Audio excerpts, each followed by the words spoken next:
Bayangin kalian udah main Minecraft selama 1000 jam lebih dan kalian ternyata bermain dengan cara yang salah. Aku beli 5 buku Minecraft yang akan ngajarin kita gimana bermain Minecraft dengan benar. Mulai dari gimana cara eksplorasi, survival, building redstone, sampai gimana cara terbaik kita untuk mengakhiri game ini. Gak mungkin dong buku asli dari pembuat Minecraft bisa salah.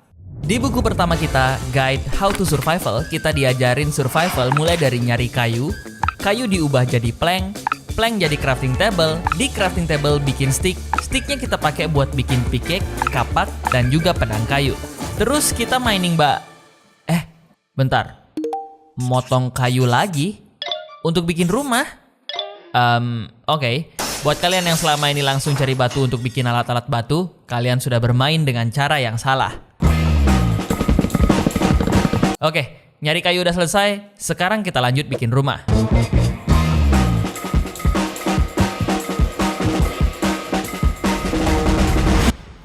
Nah, ini guys. Oh, gila. Kayak gini. Sabar dulu guys, belum selesai. Berdasarkan buku, kita masih butuh 1 langkah lagi.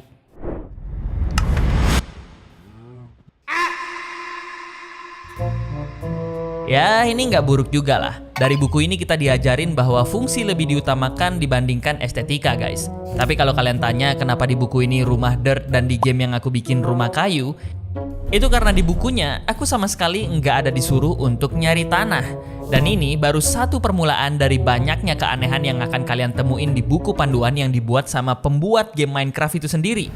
Biar seru, gimana kalau kita kasih skor? 1 untuk kalian para player Minecraft kalau Mojang mulai aneh, dan 1 skor untuk Mojang kalau dia punya ide-ide keren yang belum kita pikirin sebelumnya. Lanjut, kita diminta untuk bikin landmark di sekitar rumah. Jadi nanti waktu eksplorasi kita bisa nemu rumah kita dengan mudah kalau misalnya tersesat. Nih bikin ginian guys katanya guys.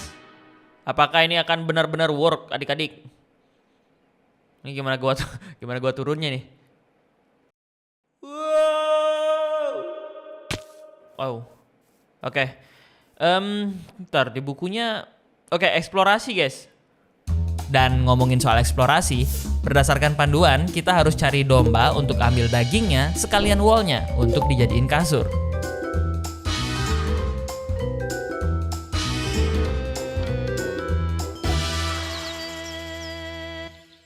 Kayaknya udah cukup nggak sih? Ini kayaknya jadi yang terakhir. Yap, kita harus balik ke... Oh, anjay, landmarknya kelihatan guys. Gila, berfungsi guys, berfungsi. Oke, 1 skor untuk Mojang. Kasur udah jadi dan hari udah malam. Akhirnya yang kita semua tunggu-tunggu, tidur dengan lelap.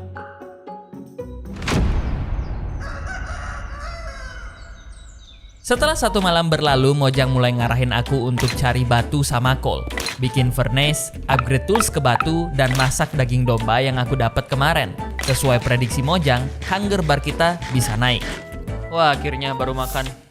Di sini kita disuruh buat explore area yang banyak resource-nya. Direkomendasiin untuk mulai berkebun dan udah dibolehin nih sama Mojang untuk ngedapetin bibit-bibit dengan cara apapun. Woi, ini punya gua! Jadi aku ambil beberapa bibit dari village dan balik ke rumah untuk bikin cangkul. Terus kita mulai berkebun.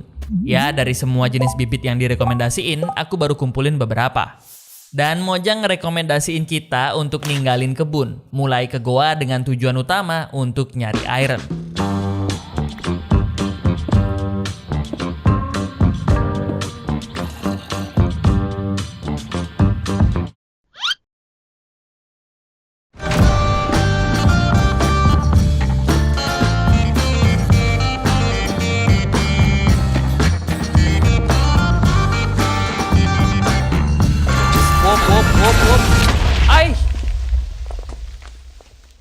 Wah, ini gara-gara instruksi buku guys, instruksi buku. Udah cukup banyak iron yang didapetin, jadi aku balik ke rumah dan bakar ironnya sambil nunggu kita disuruh ngecek kebun. Karena berdasarkan buku ini, semua kebun kita harusnya udah bisa pak.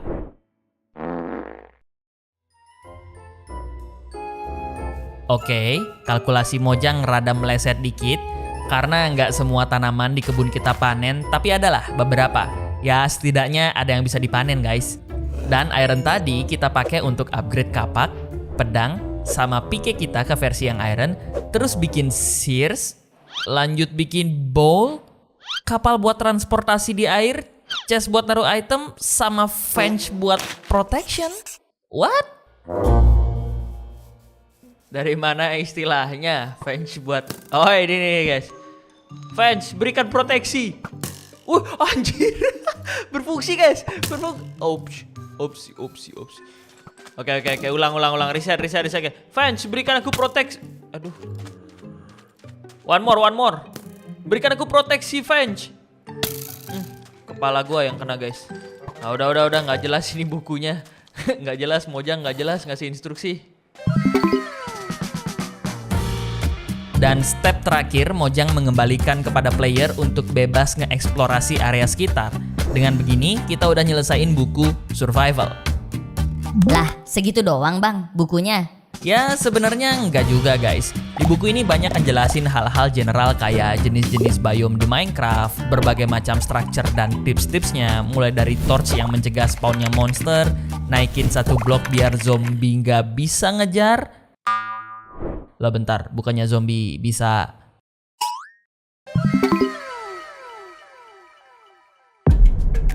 Walaupun sampai detik ini juga kita belum ada sama sekali buat armor.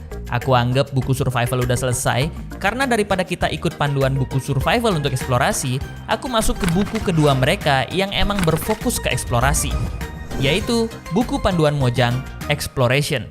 Sama kayak yang ada di buku survival, buku dibuka dengan fakta-fakta biome dan mobs yang aku yakin sebagian besar dari kita semua tahu. Cuman selain itu, ada rahasia-rahasia yang developer Mojang sembunyikan dan mereka cuman ungkapin di buku ini. Kayak Jeb, developernya Mojang, masukin beruang polar bear karena istrinya suka beruang putih. Bucin lu Jeb. Kocak lu Jeb, bucin. Jeb takut istri nih, Jeb takut istri. Dan ras villager sebenarnya disebut evil villager. Mereka villager juga tapi versi kejamnya. Cuman EF-nya ini diilangin sama developer karena biar keren aja. Ya, biar keren aja dan gak ada alasan spesial lainnya lagi. Oke, biome pertama yang menjadi eksplorasi kita adalah biome desert. Menurut panduan exploration, desert itu biome yang kurang aman, dimana pasif mob kayak sapi, domba, dan hewan lainnya tuh nggak spawn. Air jadi sangat langka dan hujan nggak akan pernah turun di gurun pasir. To make it fast, mari kita checklist apa aja yang Mojang pengen aku temuin, kayak kaktus, sumur, desert temple, village, dan oh ya, satu lagi guys. Mojang bilang kalau di desert, tepatnya kedalaman 15-24, adalah kedalaman di mana fosil bisa spawn. Fosil ini adalah sisa-sisa dari keberadaan giant atau raksasa di masa lampau. Tapi pernyataan Mojang ini harus kita uji dulu. Jadi aku mutusin untuk mining dan meluangkan waktu supaya bisa membuktikan fakta yang dituangin sama Mojang di bukunya. Dan bukannya aku nemuin fosil, aku malah ketemu... Woi, apa lu? Gak usah sosok. Woi, manggil pasukan, sini lu. Gua dilawan. Oi, mau prank ledakan kah? Bro, veteran Minecraft bro. Gue cuman baca buku buat iseng doang, keles. Gak usah main-main. Sumpah bukunya Mojang gak jelas guys menurut gua guys. Aku udah mining lama banget, bahkan sampai luangin beberapa diamond yang aku temuin di Desert Temple untuk bikin pickaxe diamond. Tapi aku gak bisa sama sekali nemuin fosil yang dimaksud sama buku Mojang ini. Jadi untuk saat ini, Mojang salah. Jadi next kita akan ke biome selanjutnya, Savana.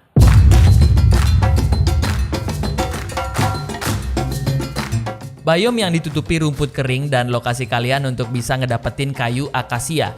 Dan berdasarkan bukunya Mojang, biome ini adalah salah satu lokasi netral yang ada di Minecraft. Di Savana kalian lebih gampang untuk nemuin village dibandingkan biome lainnya. Sama, bentar, aku baca lagi. Jadi sampai halaman berapa gua guys? Bentar ya, kita cek dulu bukunya.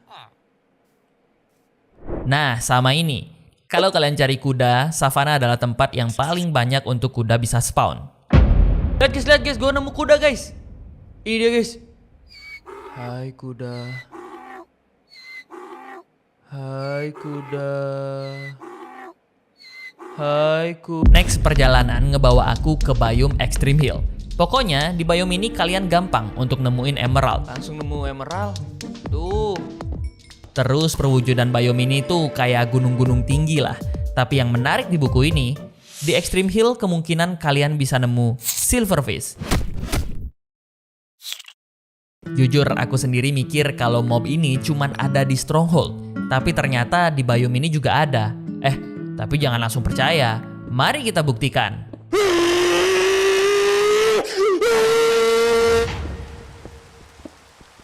Mana nggak ada sih? Gue udah mining lama guys, nggak muncul silver. Oke muncul di. Au, stop. Wih anjir, dia beranak pinak guys. Stop. Tuh beneran ada guys. Gua ngirain cuma ada di Stronghold, di spawner atau nggak di dindingnya Stronghold guys. Ternyata di selain Stronghold bisa juga ya. Oke, karena ini fakta baru untukku dan ternyata terbukti bener, kita kasih 1 skor untuk Mojang. Selesai untuk ngebuktiin fakta dari Extreme Hill, pas banget di sebelahnya aku udah disambut biome forest. Anyway, forest ini kebagi jadi beberapa varian. Ada birch, gimana sih nyebutnya? Birch forest. Ya, dan flower forest. Di sini umum untuk kalian nemu banyak jenis pasif mob, kayak domba, babi, ayam, sapi. Tapi tahu nggak kalian? Berdasarkan buku Mojang, setiap pasif mob ini punya special skill.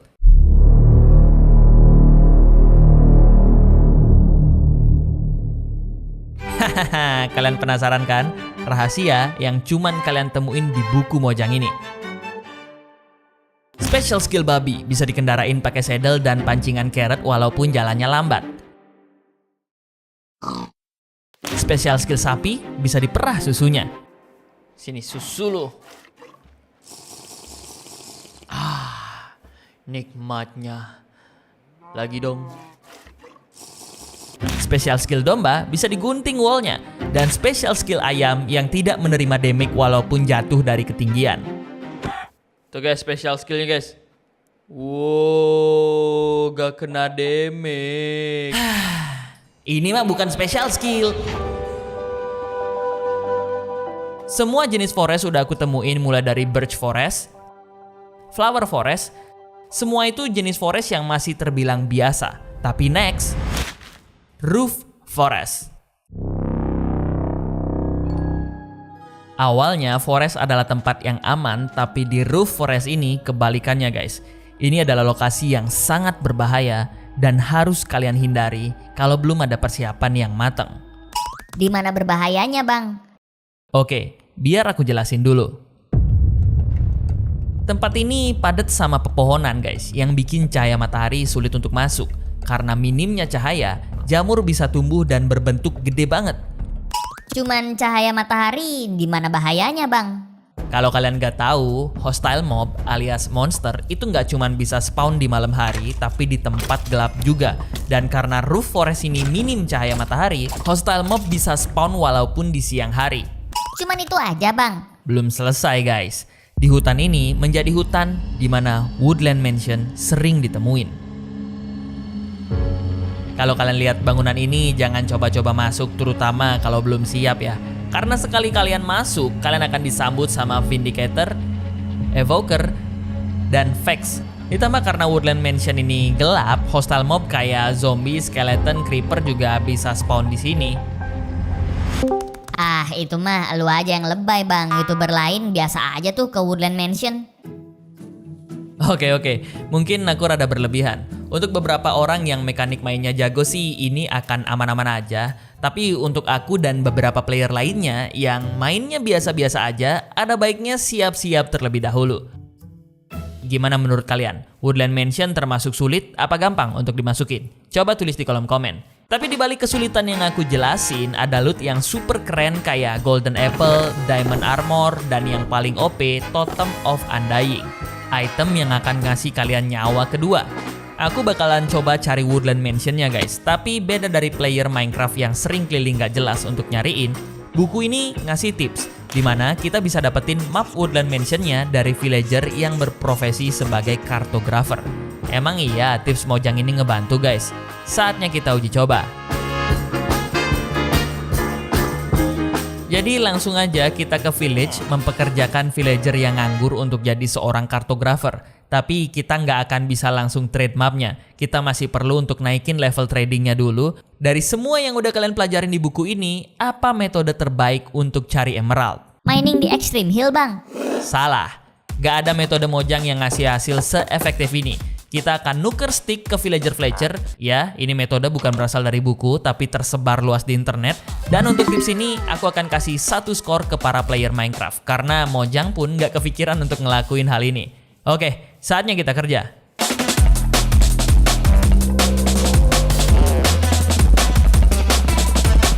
Misi. Mau beli. Hah?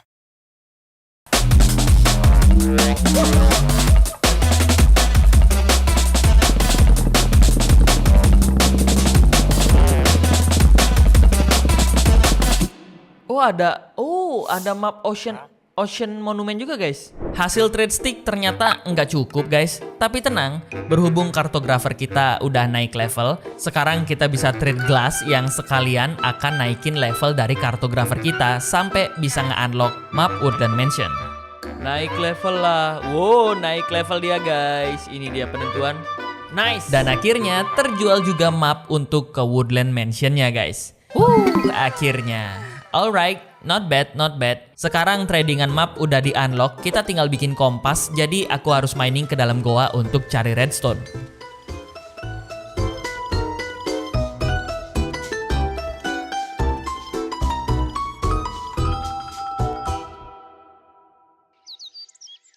Setelah mining, aku balik lagi ke village, bikin kompas, dan akhirnya map Woodland Mansion udah di tangan.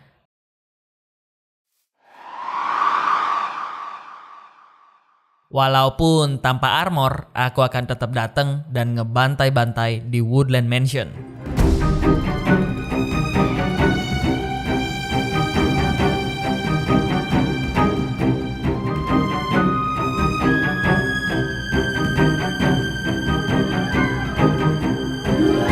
Oke, harusnya kita udah sampai di Woodland Mansion legendaris.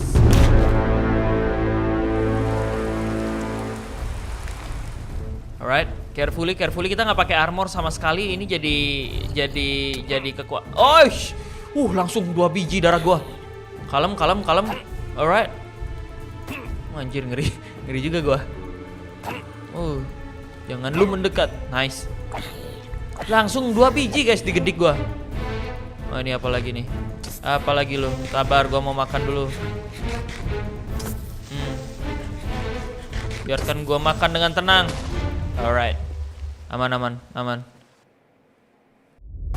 Banyak chest bukan berarti banyak hadiah. Ternyata Mojang salah ngomongin soal lootingan yang bagus di Woodland Mansion ini. Itu yang awalnya aku pikir sampai akhirnya aku ngeliat bagian Did You Know. Dari buku ini bilang kalau kita harus coba explore dan cari secret area karena di sana diselipin loot yang paling bagus. Yang mana sih namanya secret area itu guys? Gua nggak pernah begitu merhatiin sih.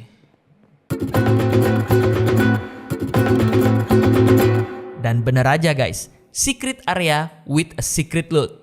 Oh ini kah? Oh alright, diamond hoe 2. Oke lah, not bad nggak sih guys? Mana lagi, ada nggak secret area yang lain? Coba. Sini lo. Mamam. Ada lagi. Gua tidak akan ragu. Apa sih? Nggak jelas. Oke. Malas gua lewat sana. Kabur. Tidak. Oh. Oke, gua lawan. Buset dah, gua lawan di sini.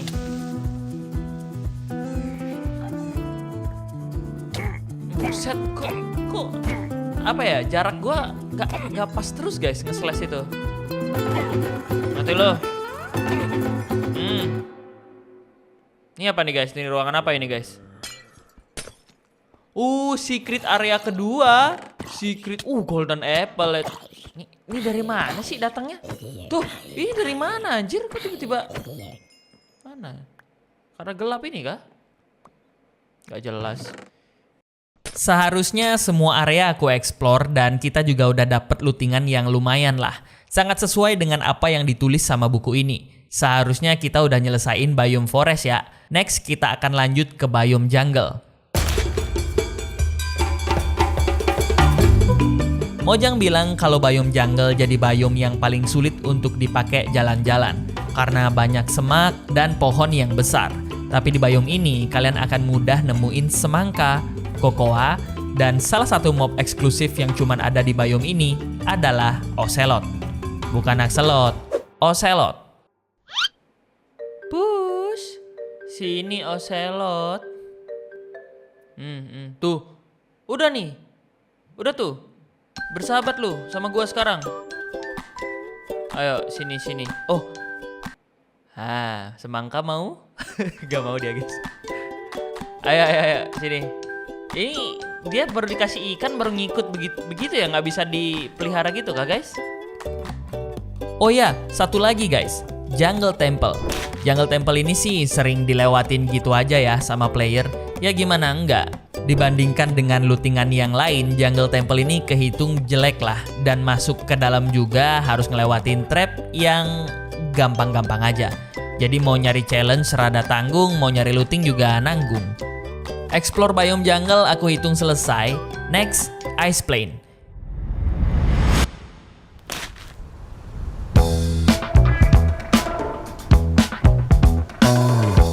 Walaupun tempatnya dingin, kalian bisa nemuin polar bear, stray, dan juga iglo. Ada sih yang paling dingin dan lupa dimasukin di bukunya sama Mojang. Sando, yang dingin tetapi tidak kejam. Ice Plain juga punya varian biomnya. Ada Frozen River yang penuh sama air sungai atau danau yang beku. Dan ada Ice Plain Spike yang dimana banyak lonjakan-lonjakan es yang ekstrim. BTW di sini siapa yang udah nonton seri 100 hari Ice Spike Eat Sandwich? Siapa yang masih ingat? Coba angkat kaki. Next ada biome plains, tapi ya kayaknya kalian semua udah hafal ya. Jadi nggak perlu panjang lebar lagi deh ngejelasinnya. Kalaupun ada yang spesial dari buku ini dan Mojang tambahin adalah varian plains yang lain yang bernama sunflower. Bedanya di sini tumbuh sunflower. Ya, itu aja guys. Biome plains kita anggap kelar dan next ada biome ocean.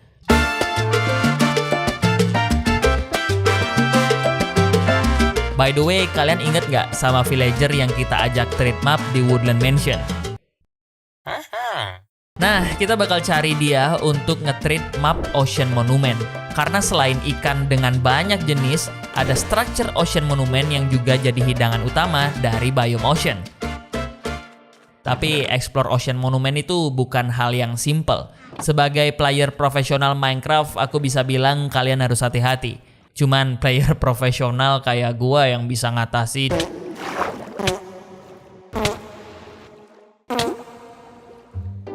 Sumpah dah, gua berapa kali sih mati? Oke, tar. Kita harus kembali lagi guys. Alright. Kita tidak boleh mati lagi. Sini lo. Gue udah ketemu tadi guys sama si Elder. Nah ini dia. Mana pedang gue? Lu pikir gue takut? Gue akan datang kembali terus sampai 99 kali. Gak peduli gue. Mati lu. Nice. Kabur. Jangan sampai ini mati. Jangan sampai. Kabur. Yes. Let's go.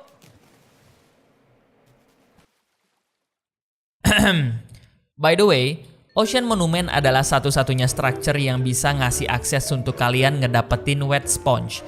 Fleksibilitas yang dikasih untuk kalian ngeringin air itu bakalan sangat membantu dengan blok ini. Tapi ya gitu, resiko nyarinya terlalu tinggi. Ya itu dialah untuk biome ocean. Lanjut, kita ke swamp biome. Biome ini sih penampilannya paling kusem ya bagiku. Tapi kalian pasti penasaran kan apa aja kerjaan Witcher kalau lagi di rumahnya? Dengar-dengar sih mereka nonton channel Eat Sandwich guys. Katanya nggak dikit juga dari mereka yang subscribe.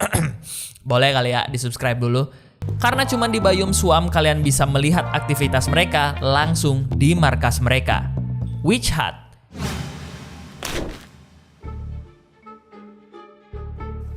Ini dia rumah Lah, ini yang punya di luar. Gua ambil alih rumah lu. Nah. Sini kita masuk guys. Lah, emang begini doang nggak? Gue kira ada lootingan, ada apa? Nggak punya apa-apa guys, Witch guys. Selain Witch Hut, ada slime juga yang kalau kalian bunuh bisa ngedapetin slime ball berguna untuk crafting slime block, leads, dan sticky piston. Sisanya paling kalian cuma nemu lily pad di danau-danau swamp. Ya nothing special sih. Jadi next, langsung kita ke biome selanjutnya, Mushroom Island. Biome ini super duper rare guys. Cuman dengan kekuatan editing aja nih kalian nggak perlu lihat betapa lamanya aku untuk keliling nyariin. Ya masuk akal untuk langka guys, karena biome ini itu dipenuhin mushroom raksasa yang tumbuh di atas tanah yang bernama mycelium.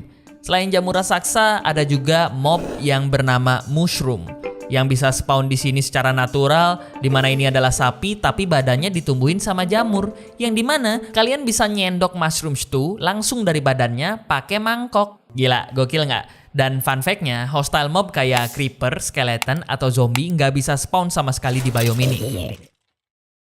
Setelah biome ini, next ada Mesa Biome. Mirip-mirip kayak desert, nggak ada apapun yang berguna, cuman stick sama kaktus aja. Kalaupun ada yang spesial di mesa ini, kita gampang nemuin abandoned mineshaft yang jadi lokasi bagus untuk mining, terutama gold. Karena cuman di biome ini kalian bisa dapetin gold di ketinggian manapun. Nah ini informasi baru guys yang aku baru tahu dari buku ini. Mesa juga punya dua varian, yang dimana varian pertamanya yaitu Mesa Plateau gitu, yang dimana ini adalah gabungan Mesa sama Savana gitu. Dan satu lagi variannya itu Mesa Breeze yang punya bentuk tebing-tebing tinggi, tajam, mirip kayak Ice Spike tapi versi gersangnya lah. Dan last yang menjadi biome terakhir untuk aku eksplorasi berdasarkan buku pedoman explorationnya Mojang adalah biome Taiga.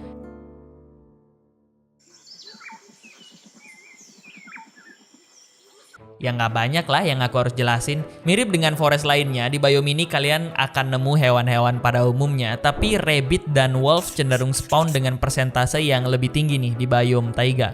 Kalaupun ada yang harus di-highlight, paling pohon spruce-nya guys. Pohon sejuta umat untuk para builder dengan warnanya yang kalem dan bisa dipakai di situasi apapun. Trapdoor-nya juga bentukannya paling bagus dibandingin trapdoor lainnya. Ya, dua alasan itu udah cukup banget untuk bikin aku suka sama pohon spruce. Tapi mengesampingkan soal pohon spruce, dengan begini kita udah selesai menjelajah ke seluruh biome yang ada di buku pedoman Mojang Exploration. Posisi skor sejauh ini belum ada perubahan karena belum banyak tips and trick yang dikasih tahu sama Mojang di buku ini. Tapi di buku selanjutnya beda cerita lagi, karena setelah buku Exploration ada buku kreatif yang akan menanti kita. Di sini kalian akan menilai apakah Mojang bisa building, apakah tips dan trik yang dikasih bisa bikin kita jago building. Let's see. Oke, masuk ke buku Guide to Creative. Sebenarnya buku ini mengarah kepada mode kreatif, tapi bukan keharusan juga. Karena Mojang lebih ke menjelaskan metode-metode building yang bisa kita terapin, mengesampingkan kita lagi di mode apa. Jadi untuk kali ini kita akan jalanin arahan dari bukunya, walaupun dalam mode survival. Nah, yang menarik dari buku ini adalah Mojang ngajak kita untuk berpikir terstruktur waktu ngebangun sesuatu. Kebanyakan player Minecraft itu cuman sibuk nyari mana tutorial yang bagus di YouTube, terus ya udah tiru aja buildingannya. Tapi di sini Mojang ngajak kita untuk ngebedah structure satu persatu, apa aja yang harus kalian perhatiin ketika lagi ngebuilding. Mulai dari perencanaan, kalian para player diharuskan untuk nentuin lebih awal dulu apa bangunan dan di biome apa cocoknya bangunan itu di-build. Kayak biome swamp itu lebih cocok dikasih bangunan model perahu karena banyak wilayah airnya. Dan benteng yang cocok dibangun di biome extreme hill karena tebing-tebingnya yang menjulang tinggi. Dan untuk aku, karena goalsku simple, cuman menerapkan isi dari buku ini. Untuk Bayom kita nggak akan pusing-pusing lah ya. Kita pilih plain, dimana ini adalah lokasi awal dari rumah pertama kita. Dan rencanaku sederhana, yaitu niru salah satu rumah yang ada di buku ini. Untuk building blocknya juga udah disediain nih sama Mojang. Jadi saatnya kita kumpulin bahan.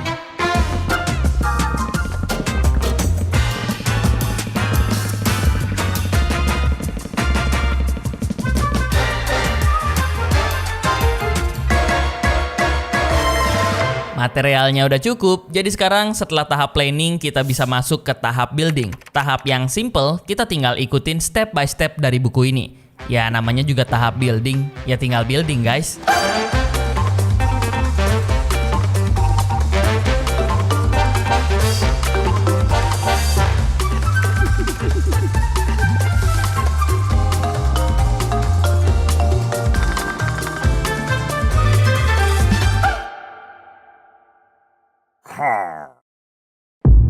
Aduh, please pak, please. Please kasih gua ketenangan waktu building pak, please banget, please.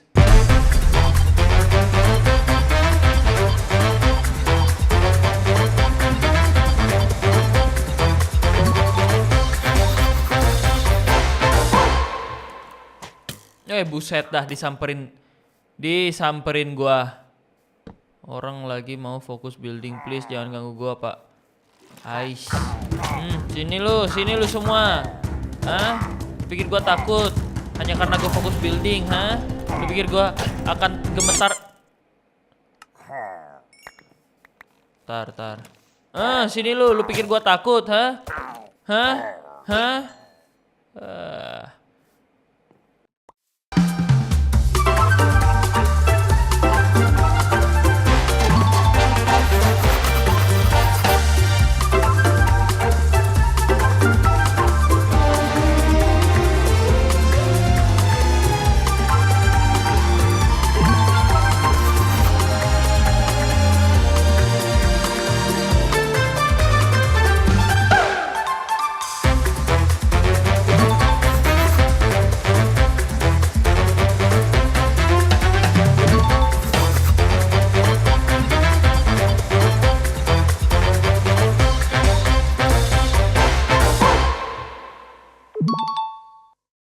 Terakhir untuk mempercantik dan melengkapi bangunan ini, kita masuk ke tahap selanjutnya karena setelah planning dan building ada tahap decoration.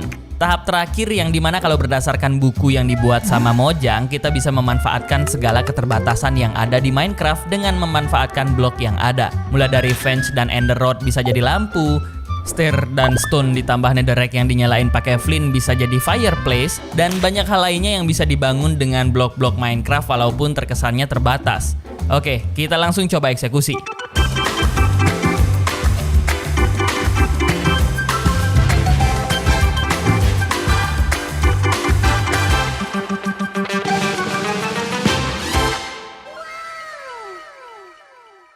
Guys, gimana? Mirip kan? Nih, kalian lihat di interior dalamnya ya. Tuh.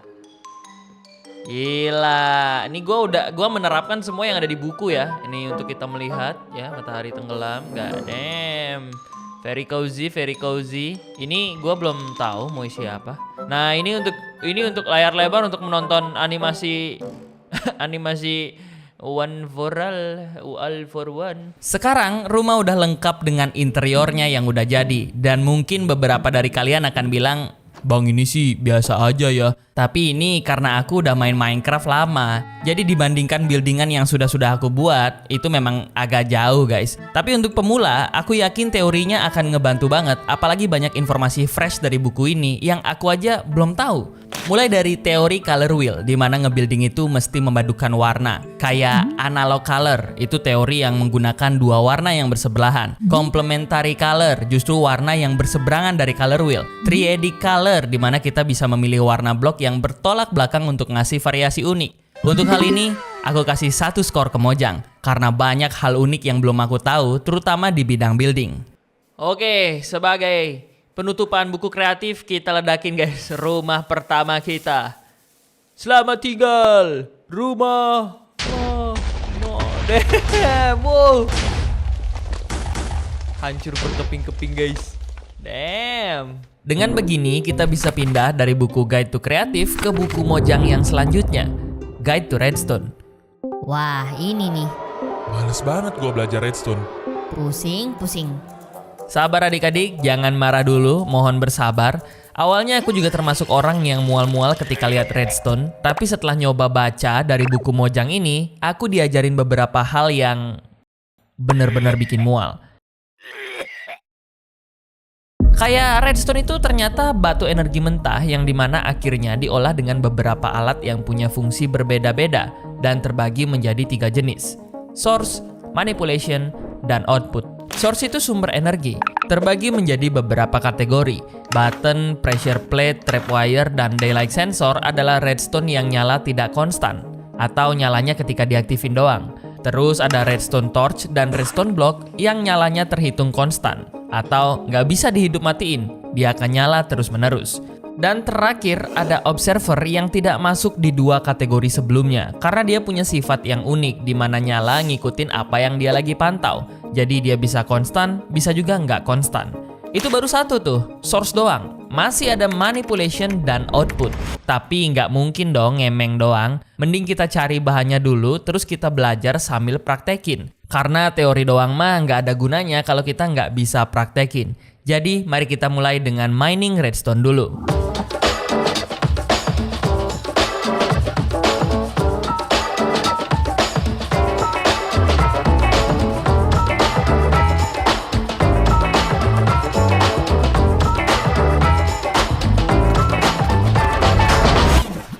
Gue berniat nggak pakai shader biar ngasih pengalaman vanilla gitu kan sambil baca buku official Mojang gitu, tapi nggak kelihatan apa. Oh itu redstone.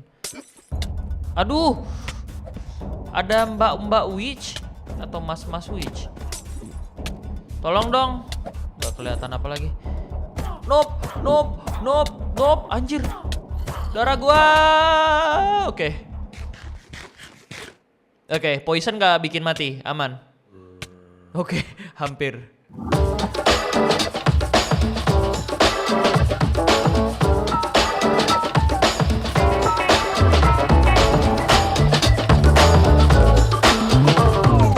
Kali ini mining redstone diselingin sama nyari ore yang lainnya, terutama diamond dan obsidian. Kenapa butuh diamond? Karena aku akan ke Nether untuk nyari quartz.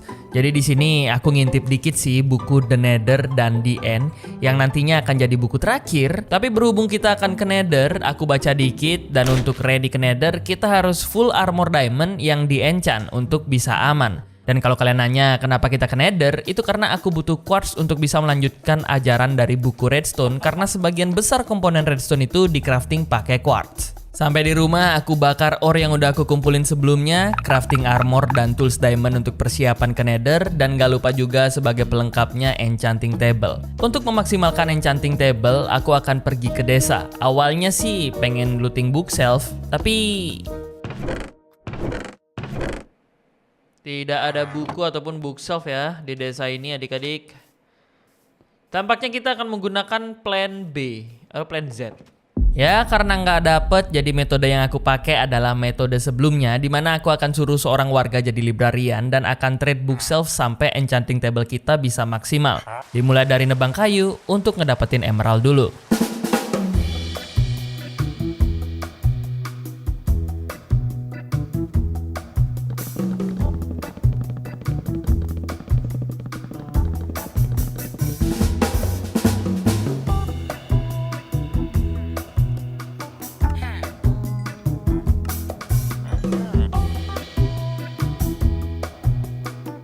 Dan akhirnya kita bisa enchant semua perlengkapan kita.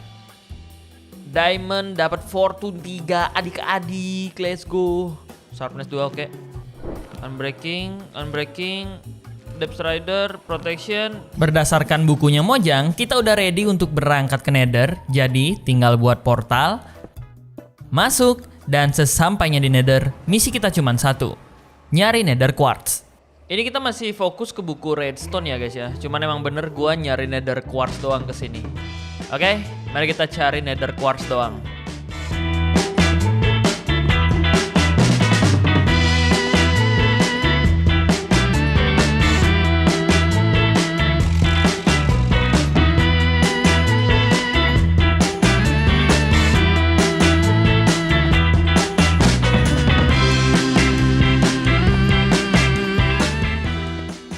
Dengan adanya Nether Quartz ini, akhirnya kita bisa lanjut bikin komponen redstone lainnya untuk belajar basic-basicnya lebih mendalam. Sebelum nantinya, kita akan buat project redstone yang berbeda dari semua video yang udah aku buat.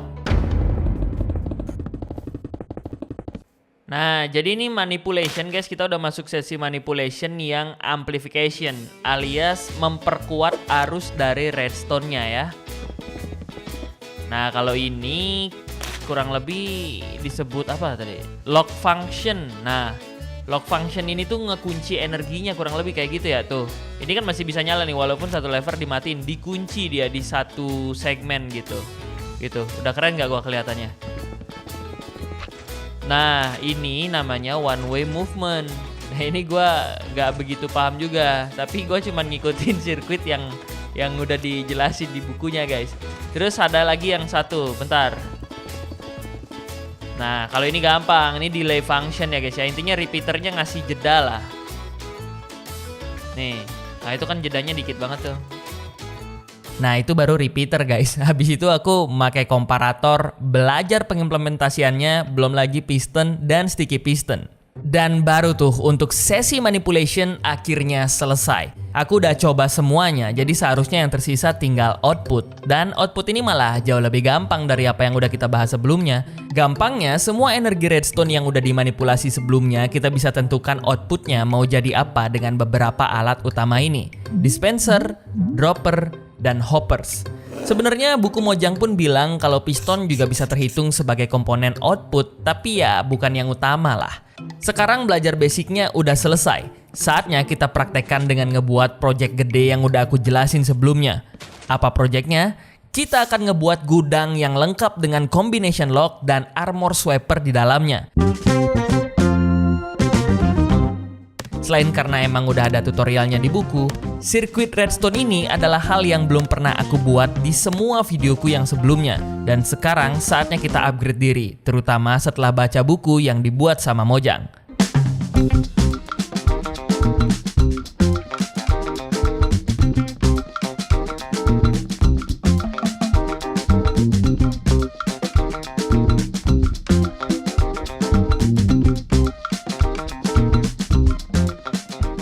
Sekarang bangunan udah selesai, waktunya kita lanjut ke pembuatan combination lock.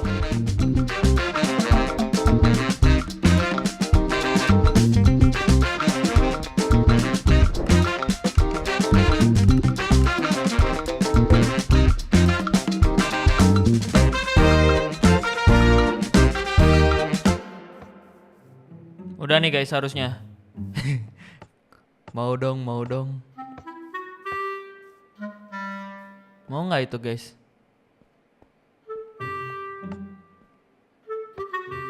Ini mau atau enggak sih? Kok nggak ngerti dah guys.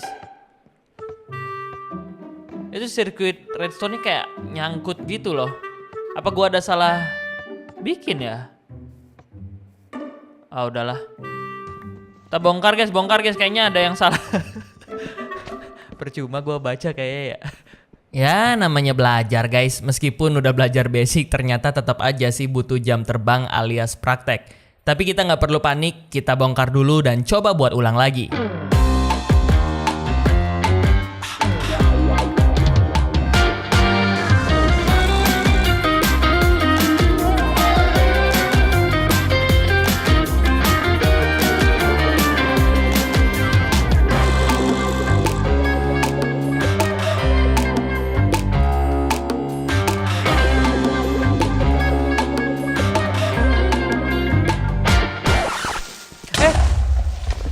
Walawe ada aja guys.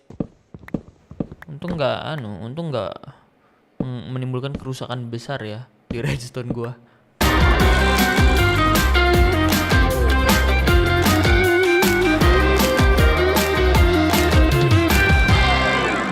Nih guys, perhatikan set. Ayo cepat. Anjay. Combination lock udah selesai, meskipun banyak kendala, tapi sirkuit redstone-nya bekerja dengan baik lah sekarang. Setelah itu aku lanjut lagi ke sirkuit yang selanjutnya, armor sweeper. Oke, kita akan bikin di pojok sini aja kali ya. Nih, di sini kita akan taruh armor swiper biar sisanya bisa taruh chest doang, guys. Woi. Oh no, this is so bad. Air, guys, jelek banget.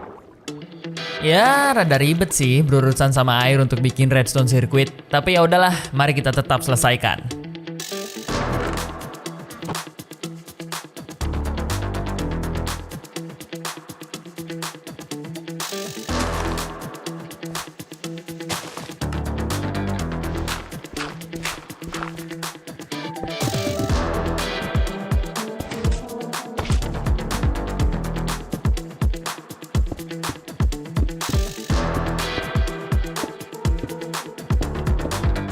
Ntar dulu, cek dulu.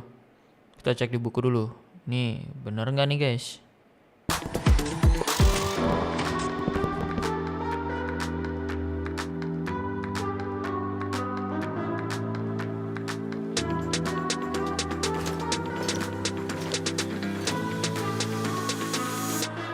Oke, pembuktian guys. Anjay, gila. God damn. Anjir, keren juga ya. Keren juga guys punya beginian guys. Kita harus lebih sering bikin gak sih di video-video guys? Selesai juga bangunan kita. Perkenalkan gudang RX 3000 dengan automatic armor sweeper yang bikin lemari koleksi armor kita estetik dan keren, dilengkapi fungsi combination lock yang maling bahkan gak akan bisa bobol. Meskipun dikunci kayak gitu, emang bisa maling apa bang di sana? Oh iya ya, maaf. Kita pindahin barang-barang dulu. Dengan begini selesai sudah perjalanan kita di buku Redstone. Ini sih aku benar-benar belajar dari nol guys. Thanks banget ke bukunya Mojang karena aku bisa ngedapetin banyak informasi terkhusus di buku ini. Aku kasih poin dulu deh buat Mojang. Next kita akan masuk ke buku yang terakhir, buku The Nether and the End. Sebelumnya udah ke-spill dikit kan kalau aku mesti pakai full armor diamond lengkap dengan enchantment untuk jadi persyaratan masuk ke Nether dengan aman. Tapi karena kemarin kita konteksnya cuma nyari quartz doang, jadi aku nggak sempet sampai enchant maksimal gitu. Mungkin sekarang nih saatnya kita lanjut untuk nge-enchant supaya perjalanan kita di Nether jadi aman. Oke, kita mulai dari cari lapis lazuli.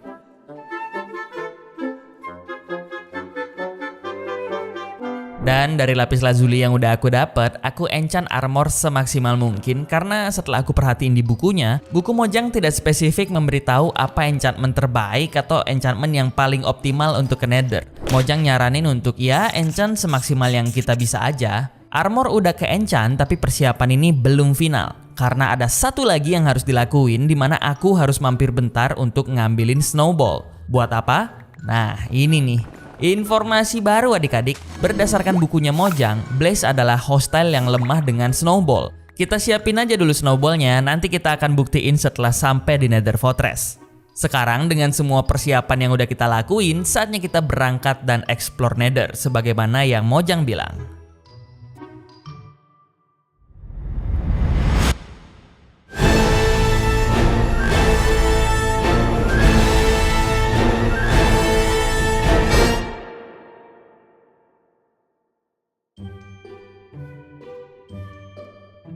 Karena baru aja sampai, aku langsung disarankan untuk mengamankan Nether portalku dengan bikin apa nih namanya nih, tembok.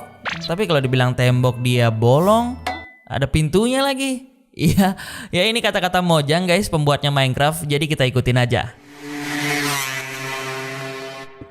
Masa begini guys perwujudan bangunan keamanan di Nether kita? Lihat guys, aneh-aneh aja guys bukunya Mojang ya. Katanya sih ini ngelindungin kita dari fireball-nya guys, tapi ya sepertinya tidak. Sorry Mojang, untuk kali ini poinnya untuk player Minecraft. Dan mungkin karena dalam satu buku ini topiknya ada dua kali ini, ke Nether dan ke End Biome. Jadi untuk objektif Nether kali ini kita simple aja. Pertama aku harus nemuin Nether Fortress yang menjadi bangunan terpenting dari Nether lah ya. Dan objektif keduanya adalah membunuh Wither. Oi, jangan di zoom muka gua.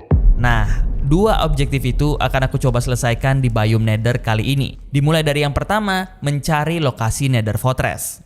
Nether adalah dimensi yang memiliki 5 biome. Mungkin beberapa dari kalian bahkan udah hafal. Pertama ada Nether Waste, adalah biome yang paling basic di mana sebagian besar wilayahnya di cover sama Netherrack. Yang kedua ada Soul Sand Valley, di mana biome ini dipenuhi sama Soul Sand yang bikin pergerakan player lambat dan kalian akan banyak nemuin fosil-fosil prasejarah yang bertebaran sepanjang explore biome ini. Next ada Crimson Forest, biome Nether yang dipenuhi sama jamur yang diabaikan sampai akhirnya mereka tumbuh kemana-mana dan menjalar. Biome ini habitat umumnya dari piglin dan hoglin. Ada juga yang serupa tapi warnanya biru kehijau-hijauan, yaitu Warp Forest. Ditumbuhin banyak tanaman, cenderung lebih sepi sih dibandingkan biome yang lain, tapi di sini jadi tempat Enderman lalu lalang. Pokoknya cocok untuk farming Ender Eye. Dan terakhir ada Basalt Delta. Bisa dibilang biome paling terserem, bukan karena hostile atau apa, tapi bentukannya yang ekstrim dan dikelilingi lava. Ini kalau kalian salah langkah sih, habis sudah. Bolong! Sampai akhirnya perjalanan ngebawa aku untuk nemuin fortress yang menjadi objektif pertama kita. Oke. Fortress guys, fortress. Ouch. Oke, kita berhasil menemukan fortress, berarti kita lanjut ke agenda selanjutnya. Ntar. Kita bunuh dulu ini. Agenda selanjutnya kita adalah eksplorasi bagian dalam fortress. Ya. Objektif pertama berhasil. Kita udah nemuin Nether Fortress, tapi mungkin nggak cuman sampai situ doang kali ya. Kita explore juga area ini. Nah, ini namanya Netherward Staircase guys, kalau di bukunya ya. Nanti ada beberapa area lain. Ini koridor. Ini loot chest seperti biasa lah ya. Oh iya guys, jangan lupa, kedatangan kita ke Nether Fortress juga untuk nyoba salah satu fakta yang dikasih sama Mojang. Ngelawan Blaze pakai snowball. Oke. Percobaan kita untuk membuktikan fakta dari buku Mojang. Alright. Enak juga sih pakai snowball kalau, tapi kok nggak mati-mati guys? Ini beneran bisa bunuh nggak sih? Anjir, nggak mati-mati guys, dibohongi kah kita? Mati. Oke, masih ada. Kita bisa membunuhnya guys dengan snowball. Wah, ini enak sih, cuman kecil banget damage-nya anjir. Andai mirip arrow gitu kan, lebih enak.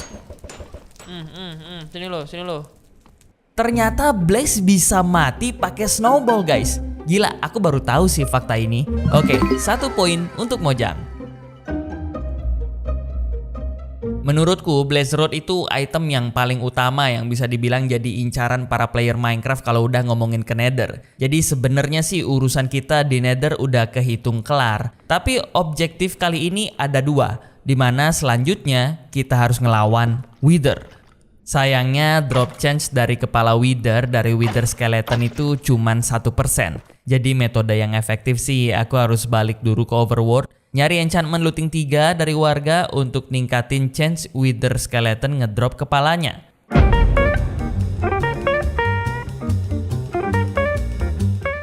Oke, jangan bergerak ya, please. Gue minta tolong, please. Gue akan siapkan rumah terbaik, Aish, malah kabur dia. Oi, lu jangan kabur, lu jangan jauh. Dengerin gua.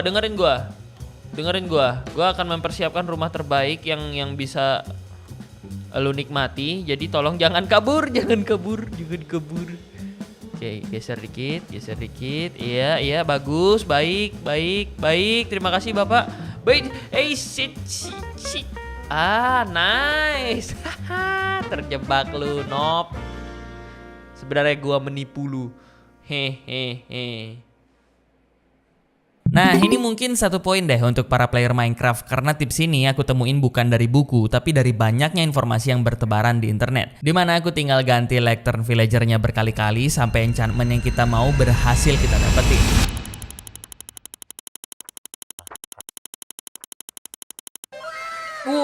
Looting 3 ini dia. Gimana? Cepet nggak guys? Ya lumayan lama, tapi lebih cepet lah dibandingin sama enchant berulang-ulang di enchantment table.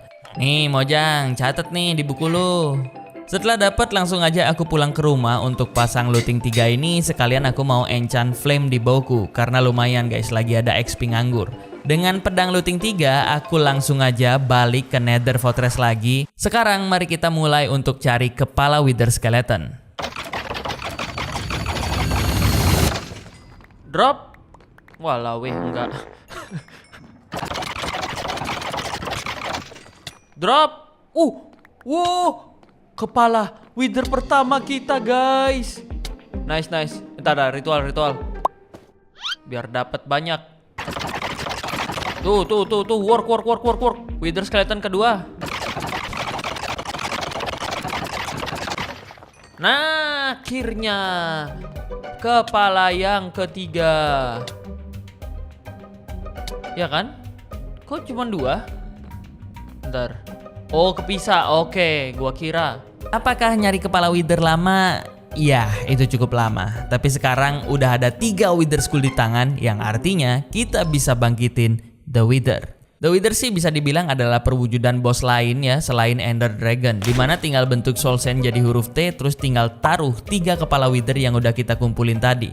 Berdasarkan buku ini aku ngedapetin beberapa informasi tambahan guys, kayak berapa total darahnya Wither, berapa damage yang dikasih sama Wither, item apa aja yang jadi kelemahannya, dan ini nih yang paling keren yang baru aku tahu dari buku ini. Ternyata Snow Golem bisa ngebantu kita untuk ngelawan Wither. Ya, ini sih informasi yang menarik dan wajib banget untuk kita coba guys. Oke, untuk metode ngalahin Wither ini pun aku akan ngikutin apapun yang dikasih tahu sama Mojang, dimana ada beberapa hal yang harus dipersiapkan, kayak Arrow, Potion of Healing, Potion of Strength, dan Potion of Weakness. Jadi ya...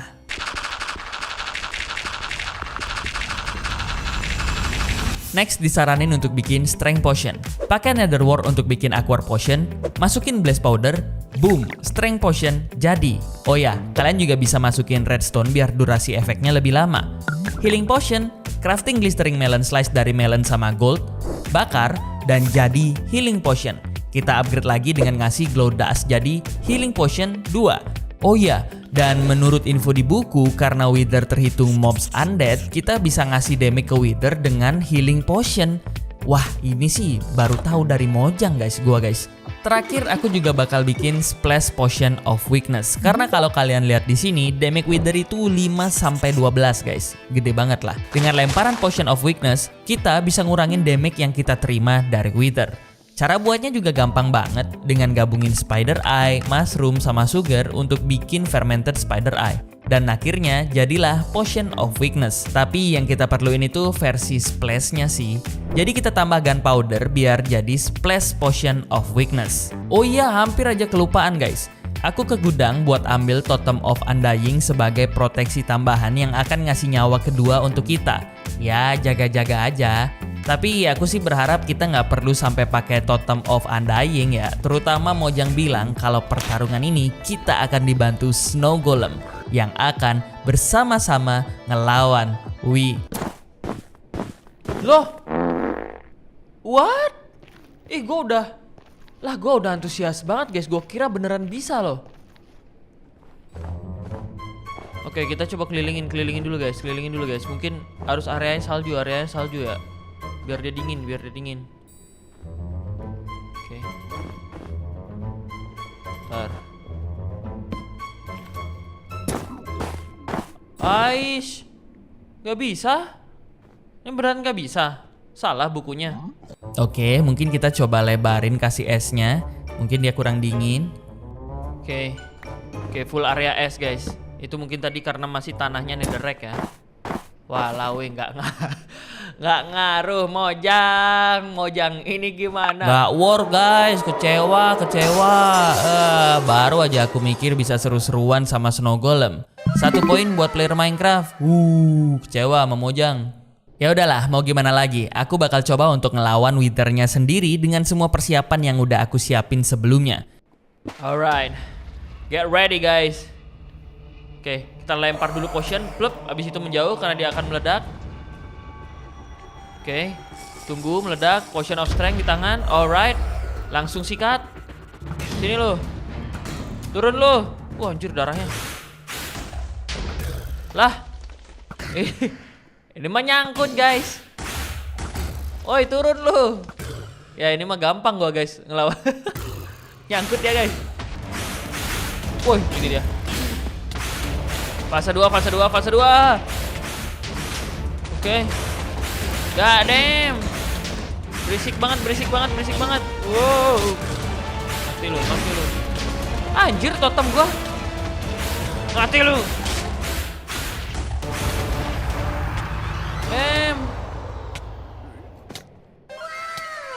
Yeay, menang melawan Wither guys. Let's go.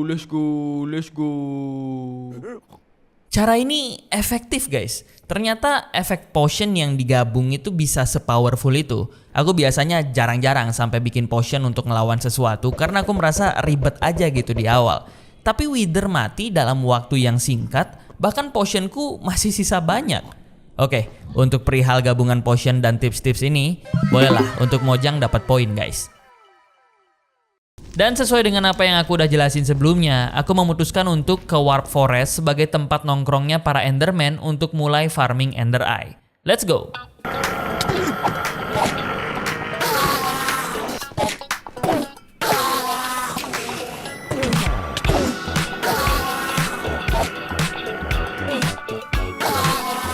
Anyway, aku ada ketinggalan satu trik di buku yang akhirnya aku coba juga. Dan ini efektif banget, bahkan aku nggak kepikiran sebelumnya. Kita bisa ngelawan gas pakai pancingan. Ini kalau work sih, ini teknik baru nih. Sini lu. Wih, oke. Wah itu keren sih. Dan ketika Eye Ender ini udah cukup, kita lanjut ke tahap preparation yang selanjutnya. Berdasarkan bukunya Mojang, kita disaranin nih untuk persiapan kayak bikin armor cadangan, shield untuk tambahan proteksi, dan pickaxe buat hancurin iron bar. Damn, diamond pickaxe full enchant nih buat iron bar doang. Ya, tapi ini Mojang guys, pembuat Minecraft itu sendiri. Kalau kita udah dapet saran, wajib untuk kita coba. Jadi aku ke goa buat cari diamond. Nyari makanan sebanyak-banyaknya.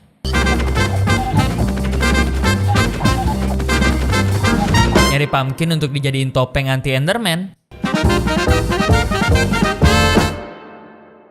Dan sesuai apa yang disarankan Mojang, aku buat armor cadangan dan di-enchant sebagai salah satu persiapan yang diharuskan oleh buku. Setelah semuanya udah siap, waktunya kita cari stronghold-nya. Dimana ya ini gampang, bahkan di bukunya juga bilang kalau kita tinggal lempar Eye of Ender dan lakukan secara berulang sampai berhasil nemuin stronghold.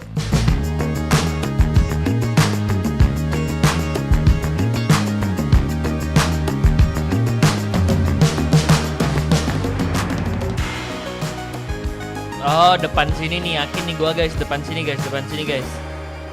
Pasti nih, bolak-balik sekitar sini dari tadi. Nih, sini kan lu, stronghold, ayo sini lu. Apakah dia... Nah, akhirnya stronghold. Nice. Gila, tahap terakhir dari buku guys, let's go.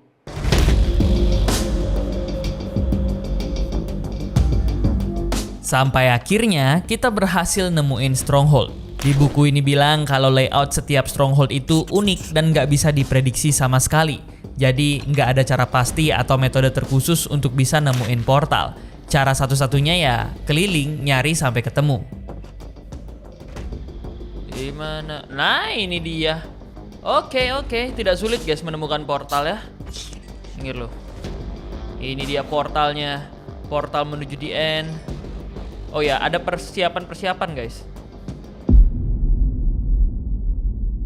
End portal udah di depan mata dan siap aku masukin kapan aja. Tapi sebelum masuk, guide dari buku minta kita untuk taruh kasur untuk jaga-jaga kalau kita mati jadi bisa langsung spawn di deket end portal. Taruh juga beberapa chest untuk naruh barang cadangan kayak armor yang sebelumnya udah kita siapin dan yang lain-lainnya. Setelah semua sesuai dengan arahan Mojang, aku mulai pasang semua Ender Eye dan...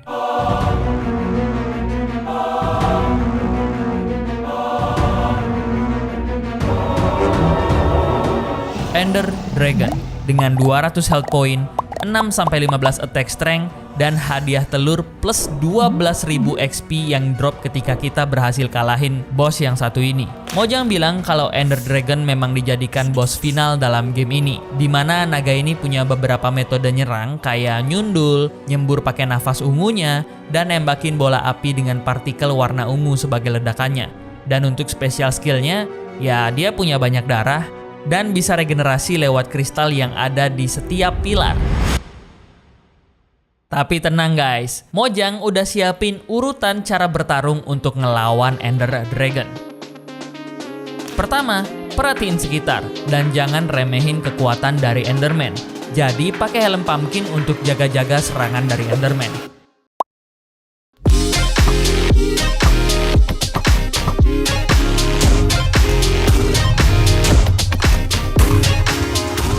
Yang ketiga, untuk menghancurkan kristal yang dilindungin sama Iron Bar, Mojang nyuruh untuk naik pakai blok apapun yang ada, terus hancurin Iron Bar-nya pakai pickaxe, dan hancurin kristal di dalamnya dengan Diamond Sword.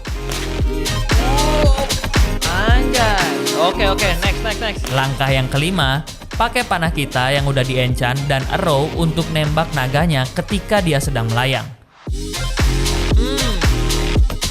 Ini lo. Kena lo. Yang keenam, ketika naga udah balik ke podiumnya, naga akan immune dengan panah. Disitulah saatnya kita pakai Splash Potion of Harming untuk dilempar ke naga dan mulai serang naga pakai pedang diamond kita. Oke. Gila damage-nya guys. Lihat guys. Ini mah cepet ini guys. Kita bunuh naganya. Dan langkah terakhir, untuk mengakhiri Ender Dragon, kita cukup taruh kasur di dekat naga, batasi diri dengan obsidian, terus ledakin. Oke, serangan akhir. Wow, gila, seru banget.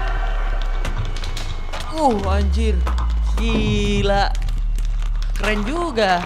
Dengan 7 langkah yang dikasih tahu sama Mojang, kita berhasil mengalahkan Ender Dragon.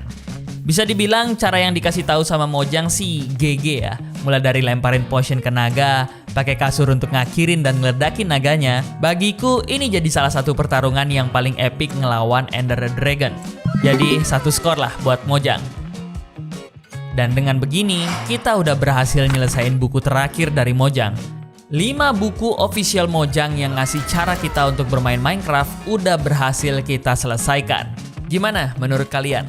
Aku nggak mau bikin ini jadi perdebatan ya, Mojang versus player Minecraft gitu kan. Dari awal, angka-angka yang aku kasih juga bukan buat nunjukin siapa yang lebih jago. Justru aku pengen bilang ke kalian kalau belajar itu bisa datang dari mana aja. Dari buku, kayak yang kita coba di video ini. Dari komunitas atau dari pengalaman sendiri yang aku udah coba waktu main. Dan jujur, ini nggak cuma soal Minecraft. Mau di sekolah, pekerjaan, hobi, atau hal kecil apapun, kalian harus sih baca buku untuk buka wawasan sama informasi baru. Tapi nggak lupa juga untuk praktekin dan bisa koreksi mana yang bener, mana yang salah. Yang penting, jangan berhenti buat nyari cara untuk belajar. Semoga kalian bisa terhibur di video kali ini. Sampai ketemu di video yang selanjutnya.